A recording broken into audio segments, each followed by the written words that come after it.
Roberts. Good morning, Mr. Roberts. Good morning. Good morning to the viewers and listeners. Okay, great. Well, Mr. Roberts, we had a nice conversation yesterday with the technical advisor in the Division of Education, Innovation, and Energy, Dr. Berlin Bob Lewis. And I was just wondering, from tutors' end, how much have you guys been involved with the discussions towards the reopening of schools and the way forward within this new format, whether it's virtual or mixing the virtual with face-to-face? Right, so we would have been a part of bilateral talks with the minister and her team, as well as the stakeholders meeting. I would have also mentioned that it's not just about the vaccines that will determine school reopening. There are a lot of other issues that are affecting the schools. So Could it's you tell not us no a little bit about surprise those to me. issues? Sorry. Could you go on a little bit about explain about those issues that you guys have about the reopening? All right, so tutor understands the need for school to reopen. There are many students who are not keeping pace as we would like them to. However, just closing their eyes and wish school would do well and we open with, that's not how it will work. Many of our schools, if we don't treat the termite problems we would have in the next 2 to 3 years, we will be spending millions refurbishing these schools that we have in Tobago. A lot of our schools in Tobago, especially the primary schools, are termite ridden. And we also have some of the secondary schools, and now the fact that some of these schools are not utilized as they were before, they are being run down at a faster rate. There are a lot of plumbing issues and lighting issues that they would have treated key areas just so that the exams could come off. But it's not that the schools are in a good state. I know that they don't have the funding now. That's the story we've been hearing for a very long time to treat with the infrastructural issues at the schools. So having schools with severe problems, some schools are quite severe. For example, we have Speyside AC primary school. Whenever rain falls, you get the sewer scent coming back through the toilets. So there are some issues that needs to be addressed. We know that the Mason Secondary School, they had a major water leak below the school at all. That would take a lot of money to treat with, and the availability of funding makes it difficult. So there are plenty infrastructural issues that we have been getting by with for some years, and it has since gotten worse. What has the division been saying about these issues when you've highlighted it to them? All right, so they are aware, and to be honest, they have been trying their best to ration the funds that they have. If we can just think back, we would have had the issue of the science labs. That would have been a discussion for years, and the discussions are to the line that these labs should be equipped with the issue after raising the issues that we would have been raising for some years. However, we will still have the issue of the mold in these labs because there was an air quality testing that would have been done.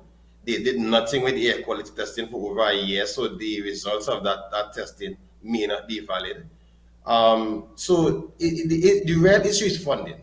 I do not believe that they are doing their best to advocate for more funding. They need to do more. They can't sit by quietly and try to ration. This is education. This is the pillar future of our island and then nation.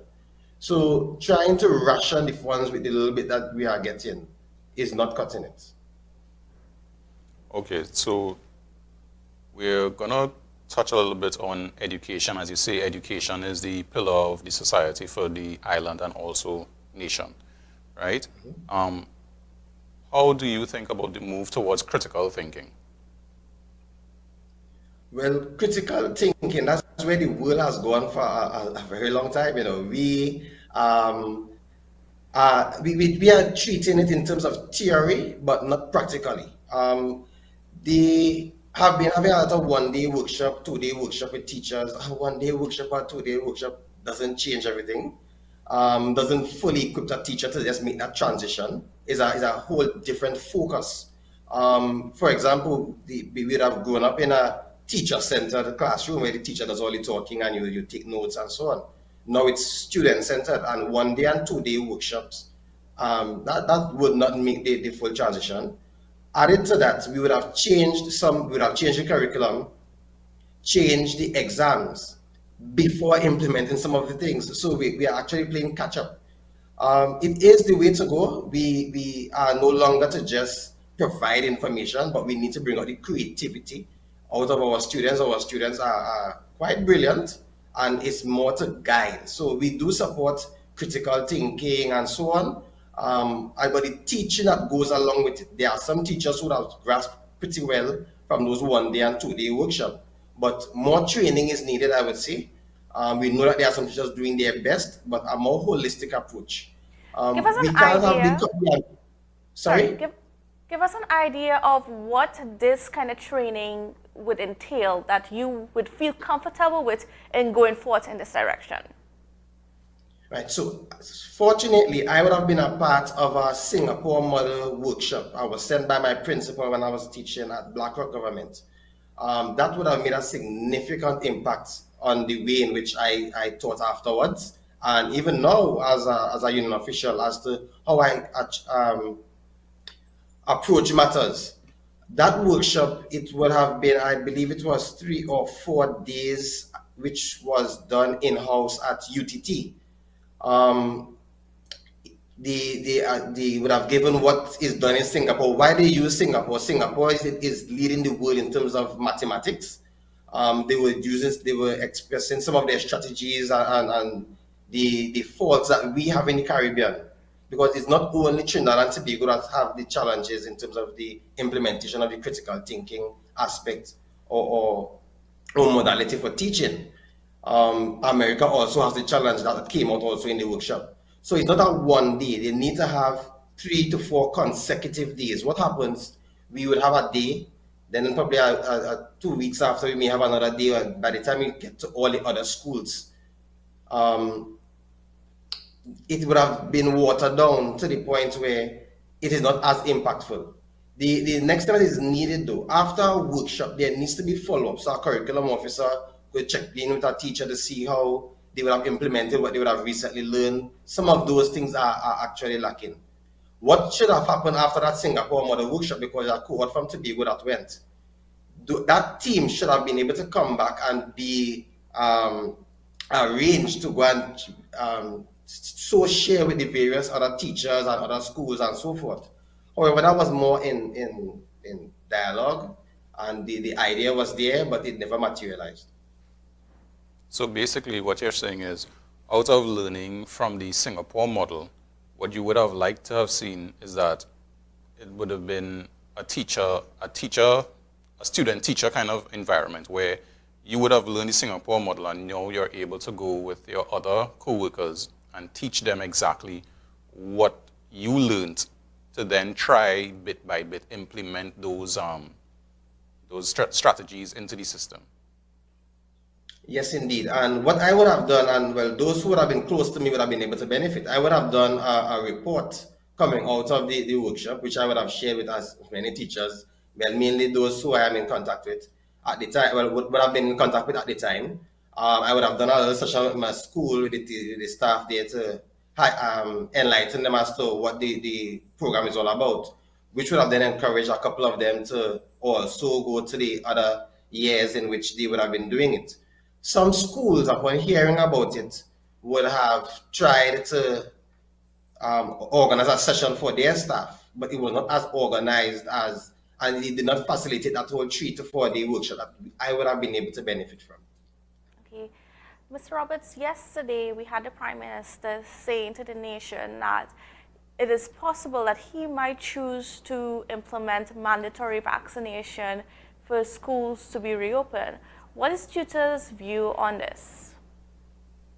All right, so I would have noticed that several media officials would have been trying their very best to get tutor to tell persons to get vaccinated. That is not our role. While we encourage to the best of our ability that persons educate themselves to make that personal decision, the government has their role. And if they see that they need to have this policy in place where vaccine become mandatory. We have no intention to step in the way of that. Of course, for it to be policy, there will be discussion, all the ramifications, so it would not be a fly-by-night decision. Well, we hope it would not be a fly-by-night decision. So it is something that may be necessary. We do understand that vaccine may be the way out. However, bullying would not get them to be vaccinated. They need to win that battle that we have with the misinformation out there. Are you So we're satisfied with not it? against the government moving in that direction, but it needs to be well thought out and so forth. Are you satisfied with the current vaccination process? But I cannot be. The fact that they are leaving some of the misinformation to just fester by they're providing the medical advice and so on in a vacuum. But then you have the misinformation on one side. They need to target each of these things before they get out of hand, like fire. They are allowing persons to the comments persons are given towards the vaccine. Some of them are so outrageous, and we leave them. And then on the other side, we have a set of information that tells you about the vaccine and so on, but they're not direct to out some of the misinformation that some persons are putting out there. So they need to be more direct in outing some of those fires, and then you'd have more persons coming on board. I know that they would have done a lot better in terms of making the vaccine available and the more efficiency in terms of the time you're spending there to actually get the shot in your arm. However, if they don't win that battle with the misinformation, it would only wait until the mandate, and then you would still have persons fighting that mandate and probably holding out for as long as they could. Okay, Mr. Roberts, we're going to have to hold on the conversation here for now. We'd like to thank you for joining us this morning on the Rise and Shine program. Viewers, we're going to take a short break, and we'll be right back.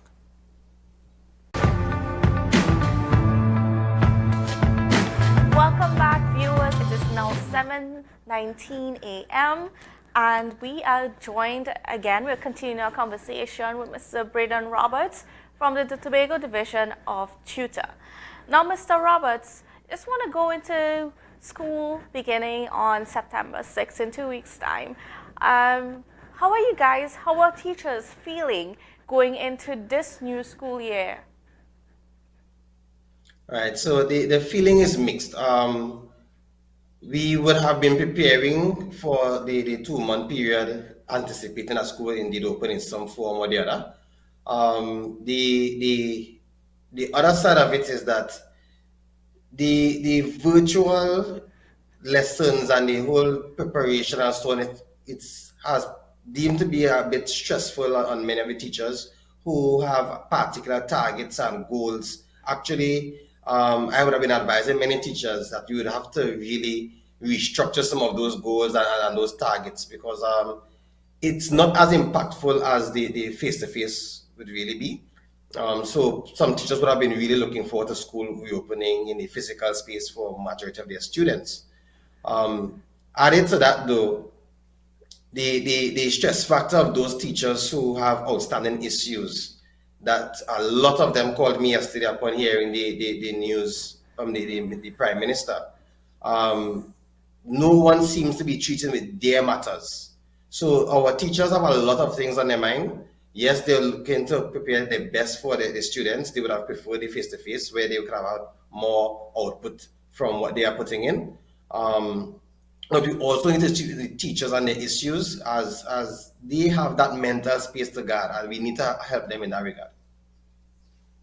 All right, Mr. Roberts, you spoke about the stresses that the teachers have, right?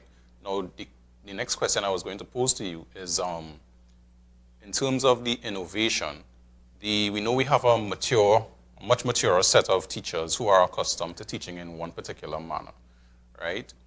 We wanted to find out from you, are they able to be as prepared as the younger teachers who are able to grasp the use of the innovative technology, and what are their, as you were explaining before, is this part of their mental issues and stress levels that they are battling with? Not so much at this stage because they would have had upwards of a year interacting with the various platform and so forth, interacting with some of the schools and the principals. They would have had support sessions where they try their very best to assist each other to grasp the technology for those who are more senior in it. With the amount of Zoom meetings and so on, now that they would have become accustomed to how to maneuver on these platforms.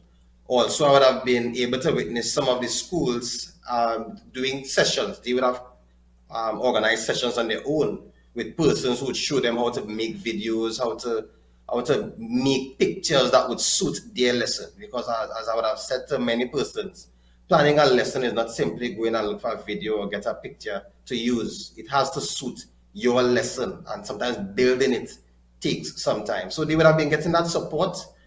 So the stress where that is concerned is not as it was before. Okay. I know the division has stated that they have made services available for teachers to get assistance, whether it's assistance in dealing with their stress or even dealing with social concerns. Do you think that the division has been doing enough, or what else can they do? Now, in that regard, yes, they would have been doing well in ensuring that Elders Association that does the EAP service, that does that kind of counseling and so on. But for me, what is more important is to get rid of the problem, not to have teachers be better able to manage the problem. For most of those teachers who are mainly stressed, are those teachers who have their upgrade and their increments and all these other things in the division sitting on people's desks for years. So if we fix those issues, we would have less teachers thinking about all the various problems that they have in the division. So they're doing their part in terms of allowing, providing the EAP and doing that service for teachers. But it's not to help them cope with the problems, it's to get rid of the problems. And they're not allocating enough staff in that division. It's not that they're not working, the gravity of the situation is so much that those who are there now cannot fix it, because the current matters that they need to work on would be a lot, because the teaching service is a lot of dynamics of the workforce and so on to work with. And there are a lot of outstanding issues that have been piling up for years. Those few staff members cannot reasonably resolve those matters without any particular strategy or without a particular task force or a group that would come to clean up the system. Okay, what is Tutor doing to, say, lobby for some of these things to happen? Because I mean, I am aware of the concerns, especially with the teachers that have been on contract and have not had their positions ratified and whatnot. What else can Tutor do to make sure that these things, these very important things, are taken care of so that the business of teaching can continue to the best of your ability? Right, so I would have written to TSC, but this will be the second letter that we're going out, a follow-up letter, because a lot of the issues stem from poor relations between the division and the Teaching Service Commission, as the Teaching Service Commission, that's the unit that approves the recommendations for teachers to be appointed. The relationship there is very poor. We are not able to get updates as to what is the delay in these persons getting the upgrade. We would have also met with TSC, who gave us assurances that they are putting systems in place, but that seemed to be more talk than any action. I would have also written to the secretary, so we have a meeting tomorrow to discuss solutions as to how we can rectify the problem that we have in the Tobago offices to increase the efficiency. There's also a relationship that is needed to be enhanced with chief administration that deals with leave and that kind of a thing. The breakdown in communication is actually what is affecting many of these matters from going forward. So that is at the table now, and hopefully at that meeting tomorrow with the secretary, we will be able to get to some solutions to move forward. Okay, going back to the Teaching Service Commission, I know that there was a recommendation to have 2 officers here in Tobago, based in Tobago. Did that happen? So at one point in time, there was an office in Tobago, but that office in Tobago was more like a messenger system. The work that we want to be done in Tobago was not being done there. It was still being done in Trinidad, and then that would have been the kind of a liaison office where the information will pass through to come back to the division. If it's one thing I'm supporting the Tobago Academy for is to have that rectified. We are sending too many things to Trinidad, and then in Trinidad they don't seem to have our interest at heart. We have teachers who are calling the the Teaching Service Commission, and employees. They are saying, "Well, we ain't reached Tobago matters yet. We ain't reached that batch of documents yet. So how long are we to wait?" So yes, we have been clamoring for there to be a parallel system in Tobago. There would have been promises. They would have brought in a desk at some point in time. Well, eventually the desk would have been moved, and that would have been disbanded. But there is conversation about having some system to increase the efficiency. My follow-up letter to the TSC is asking for feedback on that because they would have promised, and we have not seen anything to date. Okay. Well, thank you so much for speaking with us, Mr. Roberts. It was a very enlightening morning, a very enlightening conversation. But we have now to go to the news. So, folks, continue with us, stick with us, and when we come back, we'll be joined by Mr. Martin George, who will be speaking to us on concerns about